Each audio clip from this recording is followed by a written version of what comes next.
சென்னை பெருநகர காவல் எல்லைக்குட்பட்ட பகுதிகளில் சட்டவிரோத மது விற்பனையை தடுக்க காவல் ஆணையர் அபின் தினேஷ் மோதக் உத்தரவின் பேரில் அதிரடி சோதனைகள் நடத்தப்பட்டன. இதில் விதிகளை மீறி மது விற்பனை செய்த 16 பேர் கைது செய்யப்பட்டுள்ளனர். முக்கியமாக வேளச்சேரி 100 அடி சாலையில் உள்ள டாஸ்மாக் பாரில் ரகசியமாக பதுக்கி வைக்கப்பட்டிருந்த 439 மது பாட்டில்களை பறிமுதல் செய்த போலீசார் இருவரை கைது செய்தனர். இதேபோல் திருவொற்றியூர் பகுதியில் சட்டவிரோதமாக மது விற்ற 8 பேர் பிடிபட்டனர். கொண்டித்தோப்பு மற்றும் பிராட்வே பகுதிகளில் விதிகளை மீறிய பார்கள் உடனடியாக மூடப்பட்டன.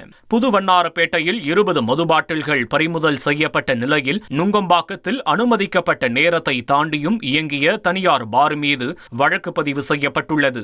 12 காவல் மாவட்டங்களிலும் நடத்தப்பட்ட இந்த சோதனையில் மொத்தம் 487 மது பாட்டில்கள் பறிமுதல் செய்யப்பட்டுள்ளன. சட்டவிரோத மது விற்பனைக்கு எதிராக இந்த அதிரடி வேட்டை தொடரும் என சென்னை காவல்துறை எச்சரித்துள்ளது.